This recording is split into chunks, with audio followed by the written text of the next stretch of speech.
السلام علیکم۔ آج ہم بات کریں گے مشہور کرکٹر عمران خان میرے کپتان کے بارے میں۔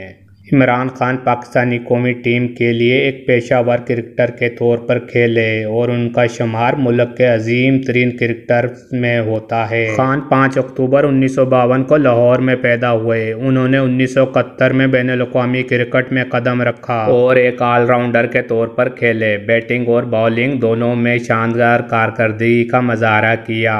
خان کو اپنے جارحانہ اور پرعزم انداز کے کھیل کے لیے جانا جاتا تھا اور وہ خاص طور پر اپنی تیز گیند بازی کی مہارت کے لیے مشہور تھے۔ 1982 میں عمران خان کو پاکستانی کرکٹ ٹیم کا کپتان مقرر کیا گیا۔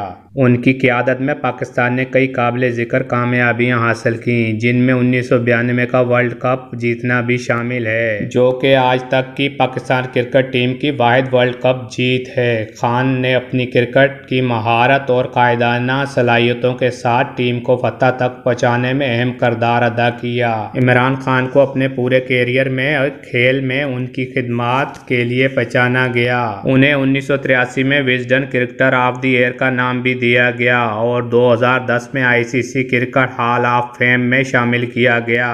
عمران خان نے ورلڈ کپ جیتنے کے فوراً بعد 1992 میں انٹرنیشنل کرکٹ سے ریٹائرمنٹ لے لی۔ اپنی ریٹائرمنٹ کے بعد انہوں نے سیاست میں اپنا کیریئر تبدیل کیا اور پاکستانی سیاست میں ایک نمایاں شخصیت بن گئے۔ جیسا کہ میں نے پہلے ذکر کیا ہے کہ عمران خان کی کرکٹ کی کامیابیوں اور اس کے بعد کے سیاسی کیریئر نے انہیں پاکستان میں ایک مشہور شخصیت بنا دیا ہے۔ عمران خان کل کرکٹ کے کپتان تھے اور آج پاکستانی قوم کے کپتان ہیں۔